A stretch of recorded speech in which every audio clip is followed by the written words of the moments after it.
Сәлем достар, менің арнама қош келдіңіздер. Мен бүгін сіздермен бір жасағаннан жұмсақ болып, аузыңызда еритін пиццаның рецептімен бөлісемін. Қажетті заттардың барлығын описание бөліміне қалдырып кетемін достар.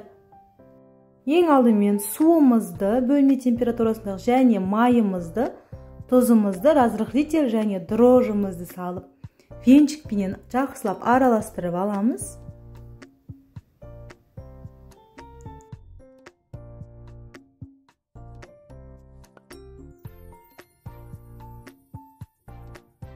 Оның үстінен ұнымызды ситамыздан өткізіп, барлығын салып, қолымызбенен жұмсақ етіп қамыр илейміз.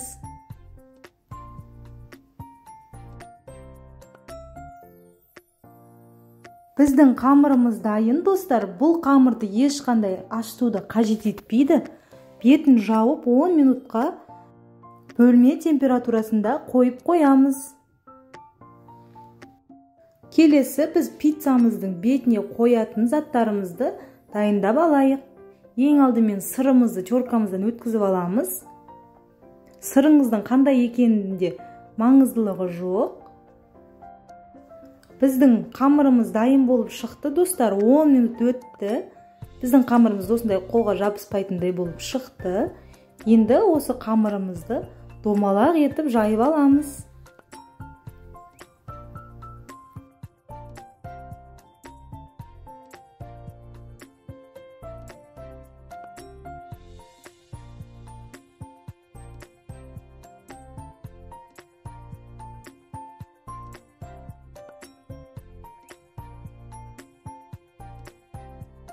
Енді табамызға осылай май жағудың қажет етпейді.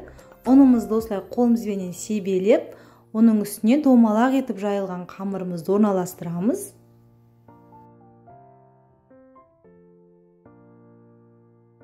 Қамырымыздың үстінен 2 қасық майонез және 2 қасық кетчупымызды салып, барлығын бір келкі етіп жайып шығамыз.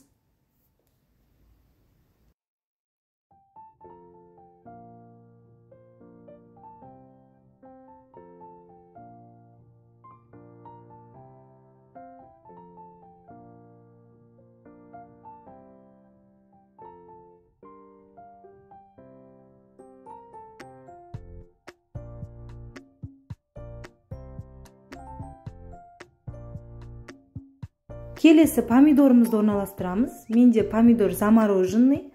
Жазда осылай пысықтанып, пысықтығым ұстап, морозильникке қатырып қойған болатынмын. Өздеріңіздің қалауларыңыз бойынша колбаса қоссаңыздар болады. Мен бүгін тек қана осылай помидормен және сырмен жасағым келді.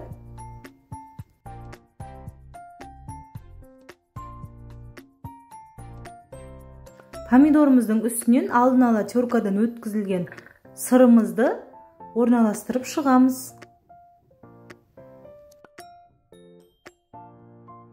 Міндетті түрде алдын ала қызып тұрған пешімізде 200 градуста 15-20 минут пісіріп аламыз. Көріп тұрғандарыңыздар, біздің пиццамыз пісіп шықты достар. Қараңыздар, өте жұмсақ болып шығады. Бір жасағаннан шығады. Сіздер де менімен бірге жасап көріңіздер достар. Менің видеоларым ұнап жатса, лайк басып, комментарий жазып, менің арнама тіркеліп, жылы лебіздеріңізді қалдырып кетулеріңізді сұраймын. Барлықтарыңызға ас болсын.